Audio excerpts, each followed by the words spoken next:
Hello there. It's Most Things Kenobi. This is the podcast you're looking for.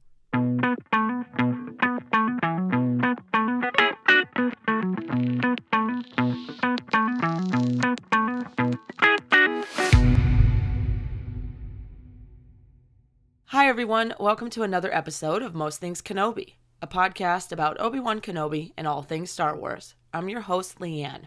And I'm your host, Lauren. And this week we are finishing up our 3-part breakdown of the Citadel Arc with the third and final installment episode titled Citadel Rescue. Because that's what happens. But yeah. Spoiler alert right there in the title. Yeah, spoiler. Hey, did you know in the footnotes of like the background tidbits of this episode, it was the third least watched episode of the Clone Wars series? Really? Yeah, which is weird, but it only had 1.54 million views. So that tells you how well the show was doing. Jeez, that's crazy because there are some episodes that are way more boring than this one. Yeah. I'm thinking anything in the Senate is, in my opinion, way less interesting. Or the droids in the void. Oh my god, I don't think I've ever watched that full arc. I tried, and I just couldn't get through it. I don't even think Filoni's watched it full on. I think it's only George Lucas is the only one who was like, that is such a good... I think that was like his episode, which kind of makes sense. It does kind of make sense. Well, we're giving this episode love today. There's a lot of moments in this episode I love. And in fact, in rewatching the episode, I forgot that one of my favorite Anakin moments is in this episode. Oh, really? Which one? When he's doing the multiple somersaults. Oh, yeah. That's such a good sequence. And he flips back and lands on his hands and, like, looks up all dramatically. Yeah. Because, you know, Skywalker. Like a superhero. Yeah, like Iron Man. The fist down on the ground. It's totally the Iron Man pose, but, like, Jedi style. Yeah. That whole sequence is great. I love that moment. He's a floor gymnast. 10 out of 10 scorecard. It would have been hilarious if Obi-Wan would have held up a scorecard after that. What is it, like lyrical ballet or whatever it's called? Yes. Or interpretive Jedi dance. Yes. Floor routine. Yes. Yeah, I forgot all about that. It's one of my favorite GIFs that I use whenever I like want to highlight something about Anakin because it's so dramatic. You know? Well, he's such a central part of this whole story. It's kind of like they're laying the foundation for Vader here. Oh, I know. I know, and it's so sad because you see throughout the episode what a good leader he is. You know, what a good fighter. He's just... You see it in Ahsoka, then you just know what ends up happening. And it is really wrapped up in what Obi-Wan says to finish out the episode, which I'm sure we'll get to. Yeah, absolutely. It's like the central thing we've talked about in all of these episodes, basically, as it comes down to that last quote that Obi-Wan says. And it's they talk about it still in this episode. They have the whole conversation in the last episode between Anakin and Tarkin, and then that carries on into this episode between Obi-Wan, Ahsoka, and Anakin, and Tarkin also getting in there a little bit. I like that moment because we have already seen Anakin talking this out with Tarkin, and then Ahsoka is questioning it, and it's like, oh, this guy is like such a and then he really is. He's a huge But then when Anakin says to her, "We aren't soldiers, we're peacekeepers," you see Obi-Wan's eye flicker over and he starts actively listening to their conversation. And it's really interesting because in the cinematography, Obi-Wan and Ahsoka are like off to the sides, kind of like talking over their shoulder, and Anakin is the only one framed right in the center, facing the camera, and it's like he is really sure of his conviction. Is he? Well, in that moment, he seems to really believe what he's saying, whereas everybody else is kind of like trying to defend themselves instead. I thought it was really interesting. That is good. You're right. It's kind of like good angel, bad angel, even though they're both good angels. Yeah, exactly. And he's the bad angel, but I do love how Anakin claims he's going to rush off and take care of it. And he's like, oh, and Obi-Wan, of course. Oh my he's God. like, I know. This episode has such good Obi-Wan moments too, because he's like not even subtly being like, I need some action. Like, please take me. Yes, don't leave me here with Tarkin. Like, no, he looks so regal throughout this episode too. The way they like highlight him and how he's standing and the things he says. And I know he's very noble, but that's what I really like about this episode, is because he's saying all the right things and he's acting like we have to keep moving. He's trying to keep everyone on target. And then there's this moment where Anakin's like, I'm going to create a distraction. And Obi-Wan's like, me too, don't leave me out. yeah, right. And then he like goes ham. Like he does all this crazy flips and you never see him do anywhere else. And I started to look up the blade flourishing, because as they stand and they turn to face the Anubas that are coming towards them, he flourishes his blade and Anakin doesn't. And then Obi-Wan does it again and again as the Anubas are running towards them. So it's like, what does it mean? Because I've read that it's a way for swordsmen to like expel energy. But a lot of stuff that I researched said that it's a way to show off. That they serve no purpose except to show off and intimidate your opponent, that are not necessarily in like combat. So I thought that was how really interesting. Funny. So he's showing off in front of a pack of wolves.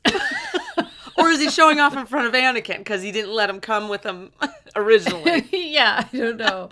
It's something he does all the time, though. He almost always flourishes his blade. So That's true, he does. I also read it's a way for you to like know your blade, because if you start doing the like really crazy flourishes, you know how close to your body you can get with them, and like it makes you that would make sense. It gives you like more spatial awareness. But knowing Obi-Wan, it's like all these things, but really just a little show off moment. It's just a little insight into his psyche a little bit. I think so. I would almost, if Anakin does it, it would be to expel energy. Yeah. Because I feel like he has more of that pent up than Obi-Wan does. Yeah. Which is hilarious because Anakin's the one getting laid here. Obi-Wan isn't. That we know of. I was going to say, maybe Obi-Wan has a lot of repressed energy because he's always so uptight about everything. True. And he lets it out when he's fighting. I really hate the Anubas because I don't like dog things that are mean. Yeah. You know what I mean? I know. They're like a hyena wolf. I don't know. Pack dogs being, released upon, but is it just me, or did I only notice for the first time, probably because I actually rewatched this episode right before we did this, that Sobek's eye twitches? Yes! He's a nutcase. I know. I wrote a note of that down because I thought it was so funny.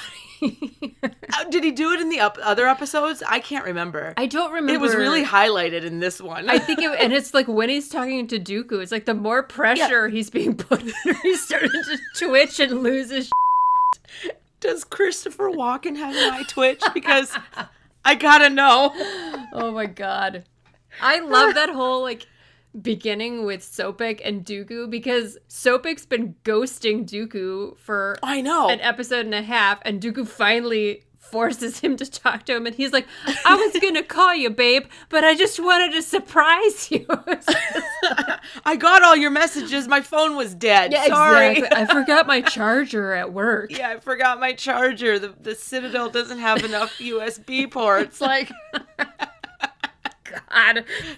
And the electrical wiring just got zapped by the Jedi, so. No, I really care about you, please. Don't be mad, babe. I love you.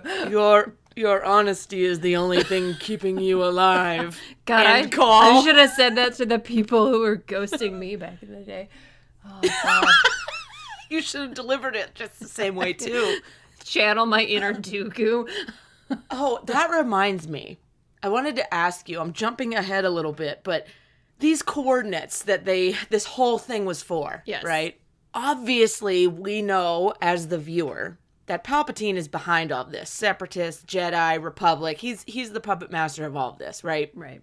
Do you think at the end, Yoda's like, we have to consult Chancellor Palpatine about this. What do you think they ended up because Ahsoka was dead set on not telling Chancellor Palpatine. Yeah. You know, Tarkin was all about telling Palpatine everything. And so do you assume that they told him? Because he was behind it anyway. Or do you think he's like, nah, the Jedi can know, and he threw him a bone? I don't know. I had the same thought when we get to the end and Tarkin is standing there refusing to give any information to the Jedi Council.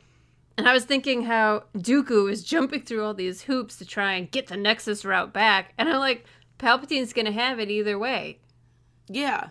Well, he was just playing everybody because he's just Palpatine being Palpatine. It makes it feel like this whole mission was unnecessary because... Oh, of course. Yeah, I don't know. I'm sure Palpatine was sitting in his office watching all of this like a little mousetrap game, like we said in episode 1 of this arc.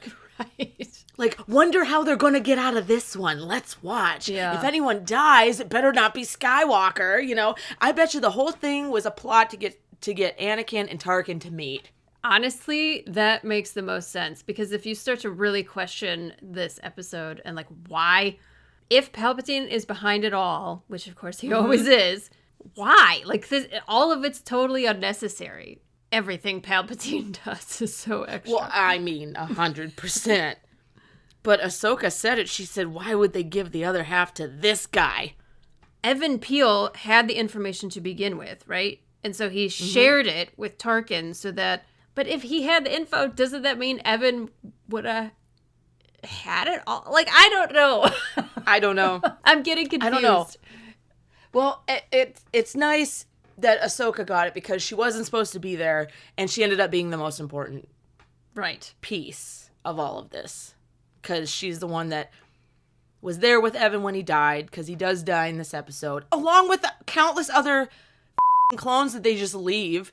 I know, there's like almost Again, nobody survives at the end. I mean, we got Rex and Cody, right? And like Right. the one clone that's in a uniform that was with Tarkin. Well, and then there was the other clone who I cannot remember his name now.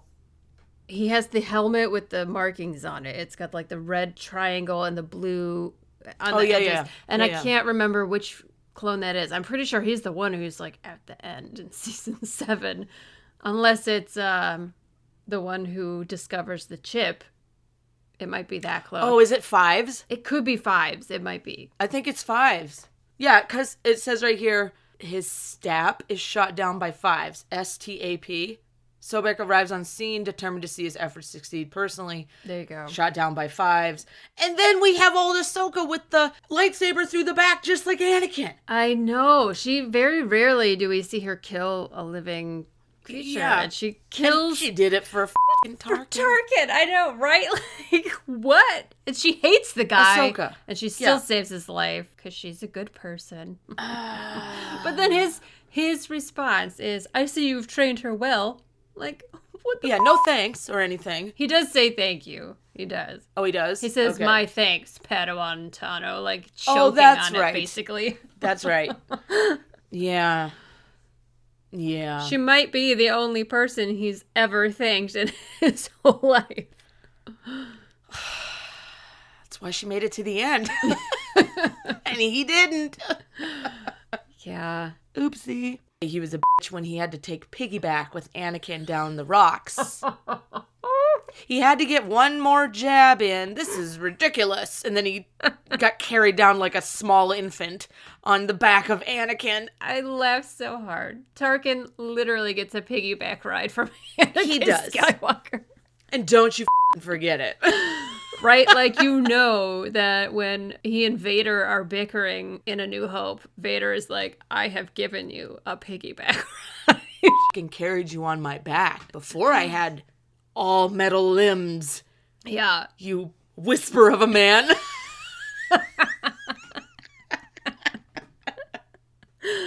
Oh my God. Favorite quote ever.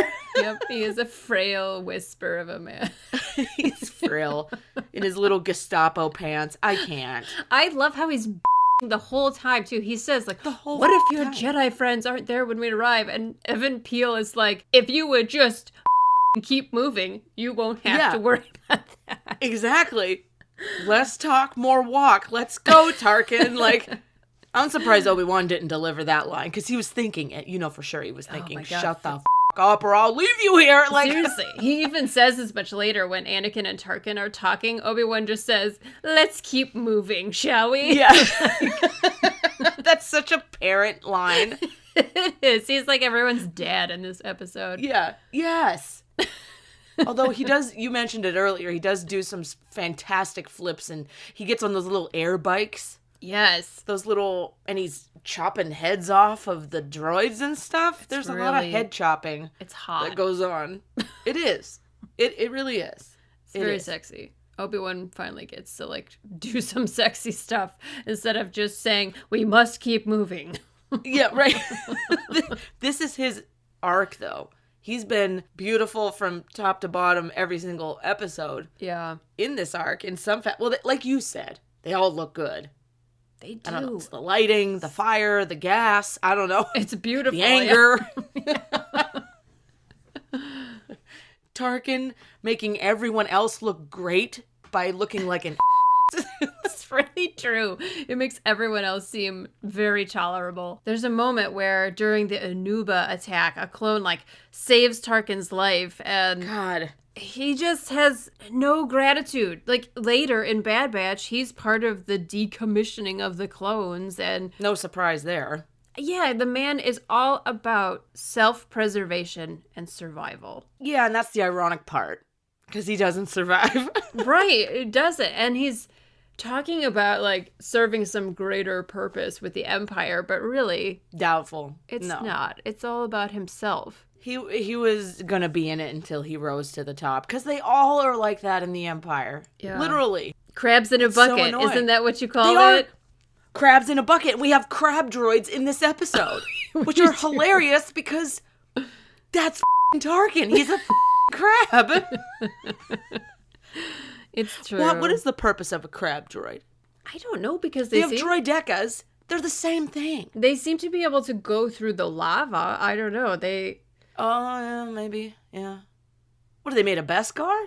What the How do you go through lava? seriously, I had the same thought while watching this episode. That like And they also, how does Evan Peel not just immediately, like, disintegrate. I don't know. Yeah, the Force carries him. I was gonna say maybe he had a little force bubble around him. He but did. That's what I liked. I feel so bad. that sequence was beautiful and sad, and Oh, and the music it's gorgeous. is great. Like, it's almost like a military send-off. It's kind of reminiscent of a military sounding song. Yeah. I'm not describing that correctly, but it's got a lot of horns. Yeah, I get what you're saying. For sure, it does have that sense. And that Obi-Wan and Anakin, like, lift his body and gently drop which him I in. love. It's so Yeah. beautiful and sad. But there's an interesting moment where they turn and watch the body flow by. Anakin and Tarkin are in the foreground, and Obi-Wan is between them in the background. Like, he's the only one standing between Anakin and Tarkin. Oh, I don't like that. I didn't notice that. It's interesting. Well, it's the same thing when we see it at Qui-Gon's funeral pyre. Oh, yeah, I love that. You know that? Mm-hmm. It's The only so thing good. between Palpatine and little Anakin is Qui-Gon, Padme, and Obi-Wan, and eventually Palpatine gets rid of all of them, basically. Yeah. Not so much Obi-Wan, but you know what I mean. Good enough to ruin the man. Yeah. Yeah. So, at the end, We got to talk about the end because it's the best part. yes, it's really important, and it's basically the crux of everything we've been talking about. Well, I love this on many levels. Well, first of all, Plo Koon just takes one for the whole f***ing team, including He does. Ahsoka. He straight up just lies. But he said it in that riddle way that Obi-Wan adopts in A New Hope and Empire Strikes Back, and, the Jedi riddle talk. Yeah. I suppose I did. Plo Koon is one of the only Jedi who stays positive and, like, keeps the faith, like, no matter what. He's an OG. Yes. he's He's an so OG. He's so positive because Adiagalia and Master Tin. Yeah, Tin. They are Saucy. They are, and they're Not both sassy. Saucy. Sorry. But they both are kind of like, well, it's going to be tight, and I'm not sure we're going to be able to do it. And Master Plo is just like, I'm sure you'll do your best. Like, Yeah. just like do your job. just go in and do it. Like, I love him. and also he says in midair, Tin, he says, I don't know that we're gonna make it. There's too much. And Plo Koon's like, you gotta go. You just gotta do it. Yeah, it's like, it's now or never. we're committed. Like, just do it. I love I Master do love Plo. him. So after that little lie he tells to cover Ahsoka's ass for her, because of course he would protect little Ahsoka no matter what. Of course. Then there's that exchange between Anakin and Tarkin, and then after that, Yeah. Obi-Wan and Anakin, which is really interesting. But the Tarkin and Anakin business, they show their hands pointedly. Mm-hmm. And they show Anakin shakes his hand with his metal arm. Mm-hmm. Which is obviously a sign. And they play the Imperial March. Of course. Just a few beats as they focus on Anakin, which I'm a sucker for every single time. But I think the metal arm shake is rather symbolic because he's metal by the time he's all metal, basically, by the time they meet back up and really join forces. Well, and Tarkin is one of the few people who know Vader is Anakin, right? Yeah. Yeah.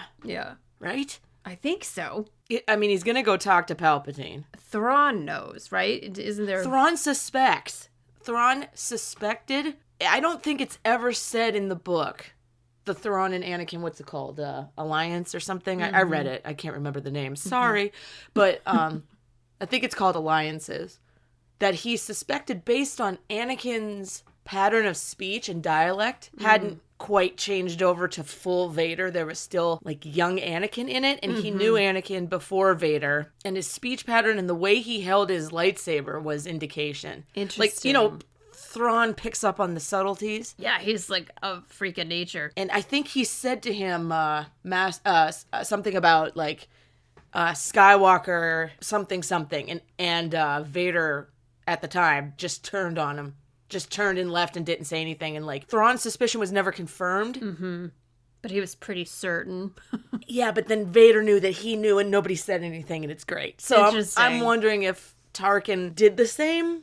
Tarkin says in A New Hope, there's that sequence where he says that he thinks Obi-Wan is helping the boy or something. And Tarkin says to him, you are the last of that religion or something like that, doesn't he? I think, So I think he knows that he is Anakin Skywalker, I think. Yeah. I feel fairly certain. But he dies, so it's fine. Secret goes with him. Bye-bye. So they are crushing on each other the entire time in this episode because of they have similar ideas, and then you're in with Palpatine, I'm in with Palpatine. I'm in. Oh, I happen to know Palpatine too. Oh yeah? Well, I had drinks with him last Friday. Oh yeah? Well, my wife is from his planet, so a contest. Seriously. They kind of are one-upping each other, but also it makes them kind of like, I like you, you're my friend. It's really if he weird. likes you, then you must be cool. Yeah, exactly. And I'm cool with you if he's cool with you. Except he's not cool. He's not cool. Palpatine. None of these people are. Not cool. Not cool. Oh, Palpatine, not cool. Not Palpatine's : Palpatine, not cool. That's a sticker. Palpatine's : not cool. That's also a sticker. That's also a sticker. Oh, God. Oh, man. Anyway, the end of this episode. So we get to the crux of the episode, the point of all points, which is delivered by Obi-Wan to Anakin, which I f***ing love this. Yeah. Because it's as Tarkin's walking away. And Obi-Wan really lives this, I think, more than most other Jedi. Absolutely. And what he talks about, he lives all the way through to the very end of his life. Yes. And it's honor. It struck me while he was saying it too, because Anakin is married and has already compromised his Jedi oath. Mm-hmm. Mm-hmm. So when you do one, it's easy to do another and just kind of keep slipping. Yeah. So Obi-Wan says to him, unfortunately, war tends to distort our point of view. If we sacrifice our code, even for victory, we may lose that which is most important, our honor. Yes. The moral of the episode, the screen, is without honor, victory is hollow. Love that. Which is, talk about setting the stage and then wrapping it up with honor. Yeah. Because Anakin loses all of his. However, he regains his honor in his very last decision before he dies. Mm-hmm. But Obi-Wan lives it over and over and over again. It's really something. Some of these conversations that they have remind me of conversations he has with Satine, because she pushes him from the other side of the argument. He's always talking about their peacekeepers, and she's like, yeah, are you? Yeah, right. A real peacekeeper wouldn't be killing people. But she's coming from the pacifism point of view, which is different. They're both trying to be honorable. Mm-hmm.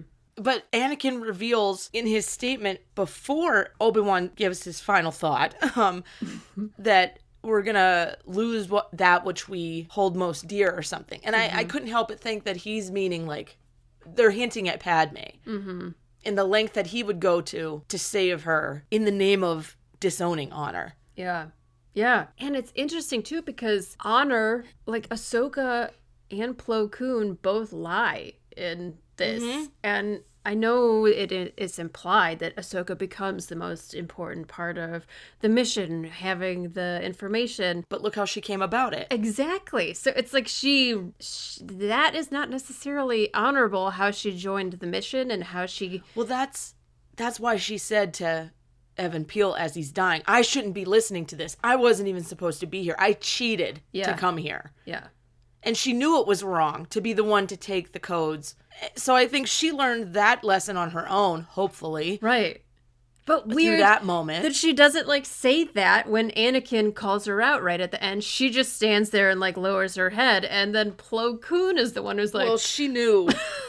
She knew it was coming and she was ready to take it. But then Plo Koon just kind of...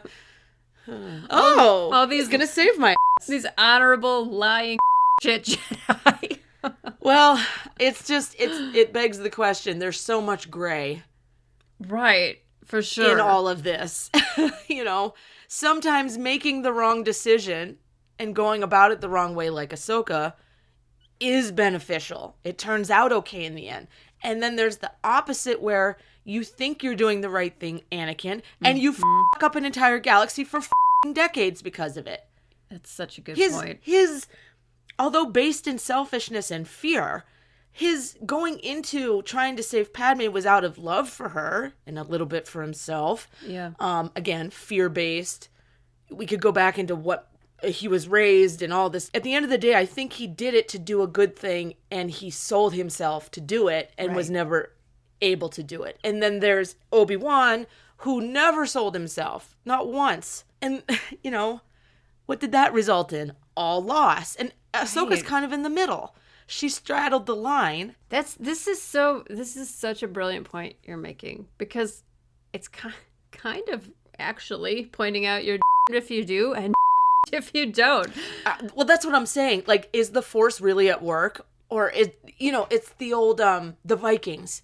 They believe their destiny was completely pre-written. And if the gods willed it, then it would be. It's kind of the same thing. If the Force wills it, then it will be. Do we really have a say in everything that we do? Sure. Or do we? Good question. If you don't, you can try and do all the right things. Yeah, I mean, ultimately, I don't know. Maybe it just comes down to that individual person, right? On a case-by-case basis, because, like you said, you could have really good intentions. Like, if your intention is out of love, that's a beautiful thing, but it could still lead to, like, a lot of destruction and damnation, so to speak. So, this is such a fun question. It's kind of rhetorical. There's no real answer there, and... I don't have an answer. No. I don't know that we're supposed to. Right. Right. And it's interesting that they kind of led us into this or have this episode because the argument is always selflessness is good and the Jedi, the true Jedi way. And selfishness is the Sith. But it doesn't mean that being selfless is painless. Correct. Or without devastation. And being a Sith, actually, they feel pretty good most of the time. Most of the time. Until everything falls apart for them, which it ultimately does for each member of the Sith. At like one point or another, things go bad. But they seem to be pretty happy until that happens. So, yeah, I don't really know. It's just the age-old question, you know. Yeah. What are we all doing here? You know, what force is at play? Every civilization, every age, every separate community on this planet before we were all connected had the same belief. Good and evil, you know, a higher power or whatever, multiple higher powers, all like intervening in how we do things. And I don't know. It's really, it comes down, is it all part of the plan? Because like Ahsoka was kind of selfish and it worked out. Right. But she learned a good lesson along the way. Along the way. Maybe Ahsoka is all of us and Obi-Wan and Anakin are a good angel, bad angel. Yeah, I think that's really more because no one is perfect, right? Who as a kid growing up didn't learn a hard lesson by telling a lie at some point and you're like, wow, that didn't go well.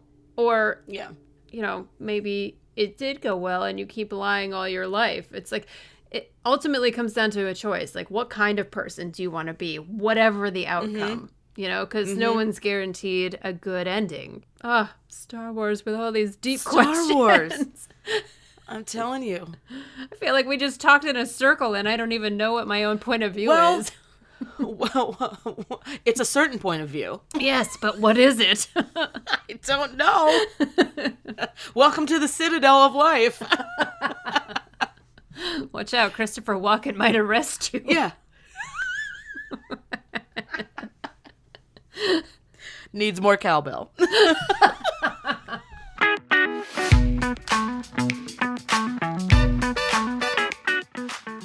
So join us back next week. We are going to do something kind of fun. I'm actually pretty excited about this. We are doing popular headcanons, including our own. We'll talk about our favorites. But then we did a poll on social media, and we got some interesting headcanons from our followers, and we are going to discuss those next week. Yeah, I saw a preview of them on our Instagram, and they all look really good. I can't wait to sift through these and talk about them. It's going to be great. Yes, it's going to be... There are some really good ones, so I'm really excited to talk about it. Thank you so much for joining us here on the Most Things Kenobi podcast. We appreciate every single one of our patrons and are grateful for your support. If you would like to support the podcast and become a patron as well, head over to the Most Things Kenobi Patreon. As always, you can follow us on Tumblr, Twitter, Instagram, and YouTube, and don't forget to subscribe on your favorite podcast player. If you enjoy our podcast, feel free to rate us on Spotify and Apple. And if you need just one place to find all of these, head over to mostthingskenobi.com. So, until next time, my space twin, may the Force be with you. Always.